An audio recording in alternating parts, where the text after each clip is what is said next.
ये video surface chemistry की quick revision video है और इस वीडियो के बाद आपको एनसीईआरटी जरूर पढ़नी है, ठीक है। और रही बात कंफ्यूजन की, तो इस वीडियो के बाद आपको इस चैप्टर में कोई भी कंफ्यूजन नहीं होगी, ठीक है। स्टार्ट करते हैं। Adsorption versus absorption. देखो इसको एक एग्जांपल से समझो। ये एक रबर है, मैंने इस रबर को पानी में डाल दिया, तो अगर वो पानी सिर्फ इसके सरफेस पे रहा, मतलब इसके अंदर नहीं घुसा, तो उसको बोलेंगे एडसॉर्प्शन। और दूसरा केस है कि पानी पूरा इसके अंदर घुस जाए, अंदर चला जाए, तो उसको बोल देंगे अब्जॉर्प्शन, है ना। बिल्कुल थ्रू आउट यूनिफॉर्मली डिस्ट्रीब्यूटेड हो गया पानी और सिर्फ सरफेस पे रहा तो एडसॉर्प्शन। इतनी बातें क्लियर हैं, ठीक है। अब एक टर्म आती है सॉर्प्शन। ये क्या होता है? देखो, both adsorption and absorption take place simultaneously, मतलब एडसॉर्प्शन एंड अब्जॉर्प्शन दोनों जब साथ में हो उसको बोल देंगे सॉर्प्शन, ठीक है। देखो, अब्जॉर्प्शन के बारे में हमें इस चैप्टर में इतना पढ़ना नहीं है, हमें पढ़ना है किसके बारे में? एडसॉर्प्शन के बारे में। अब इसमें देखो दो टर्म आती है,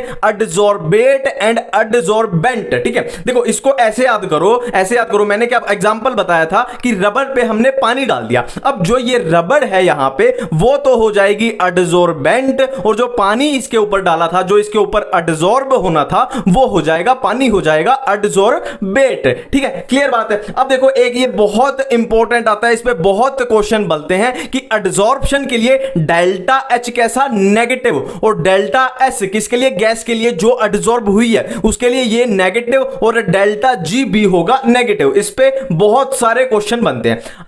अब एडसॉर्प्शन के अगर टाइप्स की बात करें तो एडसॉर्प्शन दो टाइप का, फिजिकल एंड केमिकल। अब इनको याद करने की मैं सिंपल सी ट्रिक बताता हूं। देखो, जो ये केमिकल है, केमिसॉर्प्शन है, इसको क्या करो? रेस में जितवा दो, और जो ये फिजिसॉर्प्शन है इसको रेस में हरवा दो। अब देखो, अगर स्पेसिफिक की बात करें तो इसमें प्रेजेंट, मैंने क्या बोला था? इसको जितवा दो, मतलब इसमें प्रेजेंट, इसमें अब्सेंट, ठीक है। अगर ये बात करें रिवर्सिबल और इरिवर्सिबल की, ये वापस आ जाएगा पर ये वापस नहीं आएगा, क्योंकि ये रेस में आगे निकल चुका है, इसलिए ये वापस नहीं आ सकता, ठीक है। नेक्स्ट एंथैल्पी की बात करें तो एंथैल्पी इसमें लो, इसमें हाई। फिर से हमने एंथैल्पी के केस में इसको जितवा दिया, ठीक है, हाई, ठीक है। टेंपरेचर की बात करें तो फिर से इसको हमने क्या करना है? इसको जितवा देना है, मतलब इसका हाई टेंपरेचर। एक्टिवेशन एनर्जी की बात करें तो फिर से हमने क्या करना है? इसको रेस में जितवा देना है, मतलब इसकी हाई एक्टिवेशन एनर्जी, ठीक है। नेक्स्ट है बॉन्डिंग की बात करें तो इसमें फिर से इसको जितवा दो, मतलब इसमें स्ट्रॉन्ग बॉन्ड होंगे, केमिकल बॉन्ड होंगे, और इसमें क्या होंगे? वीक बॉन्ड, वंडरवॉल फोर्सेस होंगे, ठीक है। क्लियर बात है। अब हम देखने वाले हैं effect of temperature on adsorption, ठीक है। तो इफेक्ट ऑफ टेंपरेचर जब देखेंगे तो प्रेशर को रखेंगे कांस्टेंट। तो इफेक्ट ऑफ टेंपरेचर पहले देखेंगे फिजिकल एडसॉर्प्शन पे और फिर केमिकल एडसॉर्प्शन पे। देखो, ये x/m जो है ये सिंपली क्या है? एडसॉर्प्शन है ना। और ये T क्या है? ये है टेंपरेचर। तो साफ साफ ग्राफ से पता लग रहा है कि जैसे जैसे टेंपरेचर इंक्रीज हो रहा है वैसे वैसे फिजिकल एडसॉर्प्शन डिक्रीज हो रहा है ना। तो फिजिकल एडसॉर्प्शन के बारे में हम क्या बोल देंगे? Decrease with temperature. और केमिकल की बात करें तो ये देखो, फर्स्ट इंक्रीज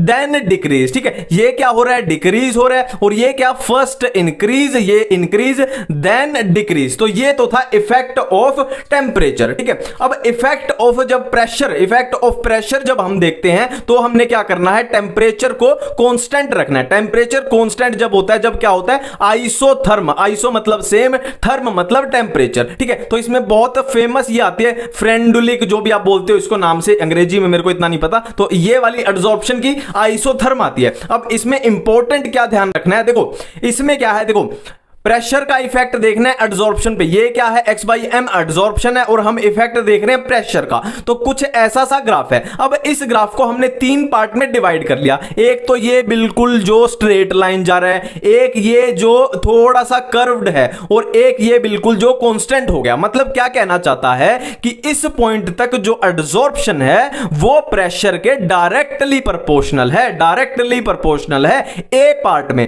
और बी पार्ट में क्या हुआ? तो ये है प्रेशर के बिल्कुल डायरेक्टली नहीं है, मतलब कोई पावर के प्रोपोर्शनल है इस पार्ट में, कर्व्ड पार्ट में। और यहां पे क्या हुआ? एडसॉर्प्शन बिल्कुल कांस्टेंट हो गया, मतलब प्रेशर का कोई फर्क ही नहीं पड़ रहा, मतलब प्रेशर पे ये डिपेंड ही नहीं कर रहा, प्रेशर की पावर 0। ये है अपना सी पार्ट।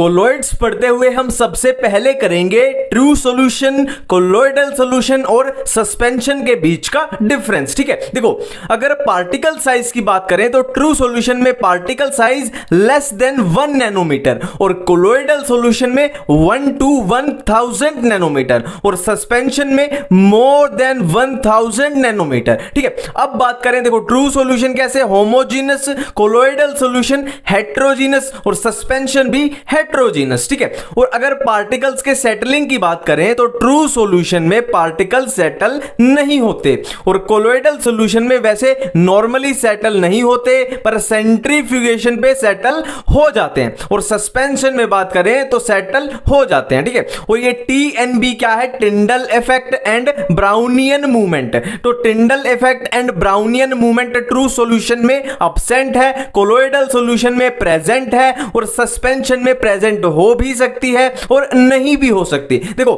थोड़ा आइडिया लेने के लिए इसको ऐसे याद रखा करो, है ना, थोड़ा सा आइडिया लग जाएगा। ये है बिल्कुल वाटर, ये ट्रू सॉल्यूशन है वाटर, कोलॉइडल सॉल्यूशन है मिल्क, है ना, थोड़ा उससे विस्कस हो गया और सस्पेंशन क्या है, शहद, हनी। ठीक है, इसको थोड़ा ऐसे याद रखा करो। अब इसके बाद आप देखो कोलॉइडल सॉल्यूशन में दो फेज होते हैं, एक तो डिस्पर्स्ड फेज, एक डिस्पर्जन मीडियम। ठीक है, देखो डिस्पर्जन मीडियम भी फेज ही होता है। ठीक है, कोलॉइडल सॉल्यूशन में दो फेज होते हैं, dispersed phase and dispersion medium. ठीक है, अब ये फेज और मीडियम ये क्या होते हैं, इनको थोड़ा ऐसे समझो, या तो आप सोल्यूट और सोलवेंट का एग्जांपल लेके समझ लो कि ये एक तरीके से सोल्यूट है और ये है सोलवेंट, या इसका बेस्ट एग्जांपल ये देख लो, इससे आपको आइडिया लग जाएगा। देखो अगर हम वाटर में मेटल के पार्टिकल्स को मिला देते हैं तो जो मेटल के पार्टिकल्स हैं वो हुए डिस्पर्स्ड फेज और वो कैसे मीडियम में घुले हैं, वाटर के मीडियम में, तो डिस्पर्जन मीडियम क्या हो जाएगा, वाटर। तो क्लियर है। ठीक है, अब देखो कोलॉइडल सॉल्यूशन की डिवीजन आती है नेक्स्ट, कि कोलॉइडल सॉल्यूशन को 3 बेसिस पे डिवाइड किया गया है। फर्स्ट बेसिस क्या है, colloidal solution on the basis of physical state of dispersed phase and dispersion medium, ये होता है 8 टाइप का। ठीक है, सेकंड है colloidal solution on the basis of interaction between dispersed phase and dispersion medium, ये होता है 2 टाइप का, lyophilic colloids and lyophobic colloids. ठीक है, अब थर्ड है colloidal solution on the basis of types of dispersed phase particle. ठीक है, ये है 3 टाइप का, मल्टीमोलिक्यूलर, मैक्रोमोलिक्यूलर एंड एसोसिएटेड कोलॉइड। अब इनको बारी बारी से करेंगे, सबसे पहले ये वाले करेंगे, फिर ये वाले करेंगे, फिर ये वाले करेंगे। तो सबसे पहले हम ये करने वाले हैं। अब देखो ये है हमारे पास 8 टाइप के कोलॉइड। ठीक है, ये है डिस्पर्स्ड फेज, ये है डिस्पर्जन मीडियम और ये है कोलॉइड्स। अब इनको याद कैसे करना है, देखो सबसे पहले देखो अगर डिस्पर्जन मीडियम आपको गैस मिले, डिस्पर्जन मीडियम आपको गैस मिले तो आंसर जाएगा एरोजोल। तो 2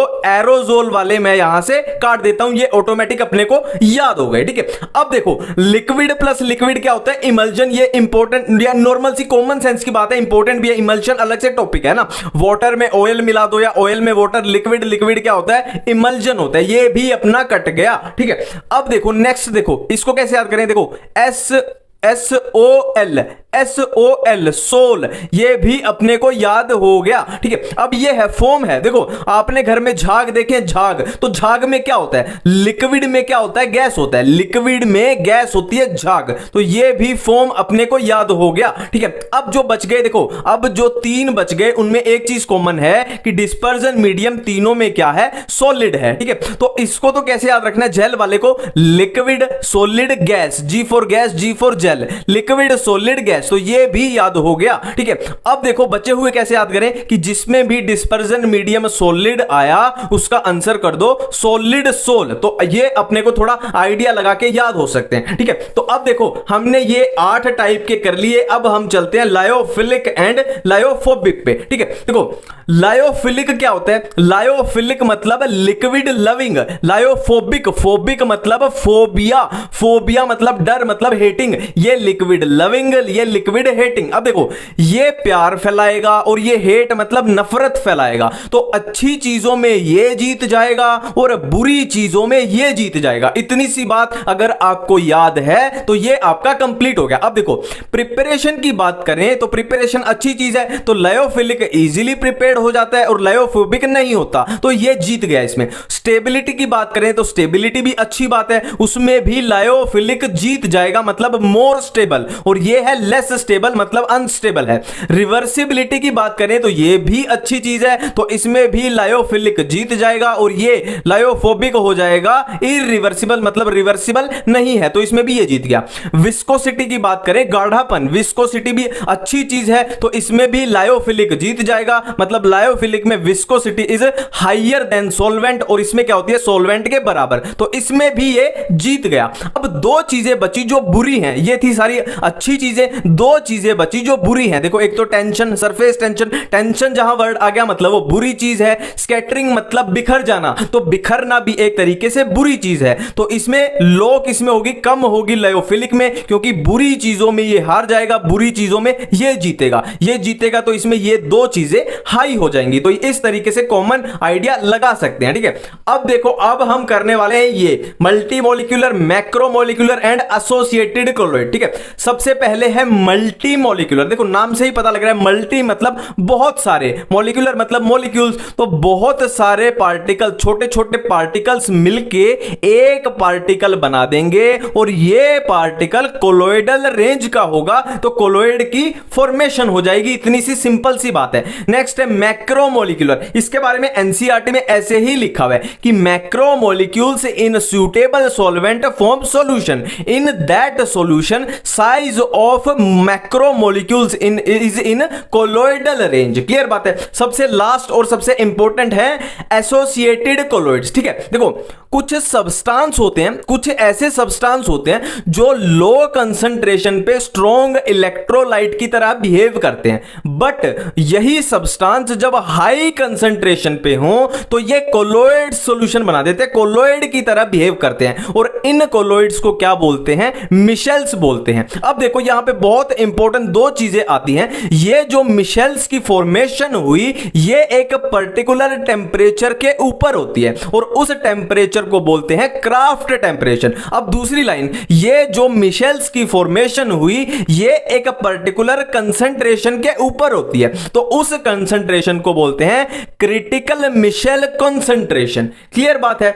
अब देखो अब हम करने वाले हैं प्रिपरेशन ऑफ कोलोइड्स, कि कोलोइड्स को कैसे प्रिपेयर किया जाता है, ठीक है। देखो मैं टू द पॉइंट जो आपकी कंफ्यूजन है वो सारी रिमूव कर दूंगा। तो सबसे पहले है केमिकल मेथड, इसमें यही याद रखना कि केमिकल रिएक्शन जैसे डबल डीकंपोजिशन, ऑक्सीडेशन, रिडक्शन, इनकी हेल्प से हम कोलोइड्स को बना लेते हैं। और दूसरा मेथड है ब्रैडिक्स आर्क मेथड। देखो इसको ऐसे याद रखना, देखो गोल्ड, सिल्वर, प्लेटिनम, इनकी रोड होती है। आपने घरों में देखा होगा ना, जिस रोड से हम पानी गर्म करते हैं, बाल्टी में जो रोड पानी गर्म करने वाली होती है, एक तरह से ऐसे समझो कि वो रोड जो है वो गोल्ड, सिल्वर या प्लेटिनम की बनी हुई है। अब क्या होगा, वो पानी में डली हुई है, अब क्या होगा, धीरे धीरे वो गर्म होगी, गर्म होगी, गर्म होगी, तो क्या होगा, उनके जैसे ये इन मेटल की वो बनी थी, तो ये मेटल की रोड जब गर्म होगी तो उनके छोटे छोटे पार्टिकल जो है वो पानी में आ जाएंगे, और पानी में आएंगे तो वो कोलोइड की फॉर्मेशन कर देंगे। इसको ऐसे समझा जा सकता है इजी तरीके से, ठीक है। नेक्स्ट है पेप्टाइजेशन। देखो इसमें एनसीईआरटी की लाइन में आप कंफ्यूज बहुत होते होंगे,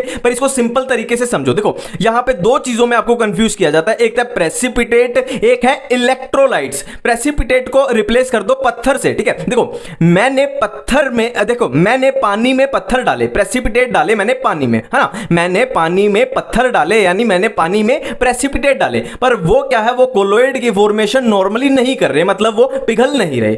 अब क्या होगा, मैंने क्या किया, उनको पिघलाने के लिए यानी कोलोइड बनाने के लिए मैंने उस पानी में थोड़ा सा इलेक्ट्रोलाइट डाल दिया। अब ये इलेक्ट्रोलाइट, ये समझने के लिए बता रहा हूं, ये इलेक्ट्रोलाइट क्या करेंगे, उन पत्थरों में कुछ ऐसा चेंज ला देंगे कि वो पत्थर कोलोइड की फॉर्मेशन कर देंगे, ठीक है। अब देखो नेक्स्ट है प्रॉपर्टीज ऑफ कोलोइडल सॉल्यूशन, ठीक है। सबसे पहली है कोलिगेटिव प्रॉपर्टी, ये शो करते हैं। कोलिगेटिव प्रॉपर्टी कौन सी होती है, है, osmotic pressure, lowering in vapour pressure, depression in freezing point and elevation in boiling point. ठीक है, नेक्स्ट है Tyndall effect. Tyndall effect simply क्या होता है, स्कैटरिंग ऑफ लाइट। नेक्स्ट है ब्राउनियन मूवमेंट। देखो इनको थोड़ा सा ऐसे समझा करो कि बहुत सारे एक जैसे चार्ज है ना, मान लो ये है, ये भी पॉजिटिव चार्ज है और ये भी पॉजिटिव चार्ज है। अब इन दोनों पे बिल्कुल सेम चार्ज है तो ये एक दूसरे को रिपेल करेंगे। तो कुछ इसी तरीके से कोलोइडल सॉल्यूशन होते हैं ना, तो ये क्या करेंगे, रिपेल करेंगे एक दूसरे को। तो क्या करेंगे, जिगजैग मूवमेंट करेंगे, इधर उधर इधर उधर, उसी को बोलते हैं ब्राउनियन मूवमेंट। नेक्स्ट है कोएगुलेशन। कोएगुलेशन तो पता है ना, जैसे ब्लड कोएगुलेशन तो ही समझ ले, प्रोसेस ऑफ सेटलिंग, कि जो पार्टिकल इधर उधर घूम रहे थे वो एक जगह पे सेटल हो जाएं, उसी को बोलते हैं कोएगुलेशन। नेक्स्ट है चार्ज। जैसे मैंने अभी बोला कि सभी पार्टिकल्स पे बिल्कुल सेम चार्ज होगा तो वो एक दूसरे को रिपेल करेंगे, इधर उधर भागेंगे। नेक्स्ट है कलर। अब कलर किस पे डिपेंड करेगा, जो ये स्कैटरिंग ऑफ लाइट थी तो जो लाइट होगी उसकी वेवलेंथ जो होगी उस पर डिपेंड करेगा कलर, है ना, जितनी वेवलेंथ उस हिसाब का कलर आ जाएगा। अब देखो एक टॉपिक आता है प्रोटेक्शन ऑफ कोलोइड्स। इसमें सिंपली क्या है, देखो हमने किया था कि लायोफोबिक जो कोलोइड होते हैं वो अनस्टेबल होते हैं और लायोफिलिक जो होते हैं वो स्टेबल होते हैं। तो ये अनस्टेबल थे तो हम इनको प्रोटेक्ट करेंगे किससे, लायोफिलिक कोलोइड से। Lyophobic colloids are protected by lyophilic colloid. ठीक है, अब देखो इसकी प्रोटेक्शन के लिए जितनी कम अमाउंट में ये हमें डालना पड़े उतनी अच्छी बात है। तो इसके रिलेटेड भी एक कंसेप्ट आता है गोल्ड नंबर का। सिंपल सी बात है, जितना कम ये डालना पड़ेगा उतनी अच्छी बात है, उसी को बोलते हैं गोल्ड नंबर। और गोल्ड नंबर क्या है, inversely proportional to protective power, है ना। सिंपल सी बात है, जितना कम गोल्ड नंबर मतलब जितना कम ये हमें डालना पड़ेगा उतनी ज्यादा उसकी स्ट्रेंथ है, उतनी ज्यादा उसकी प्रोटेक्टिव पावर है। ठीक है।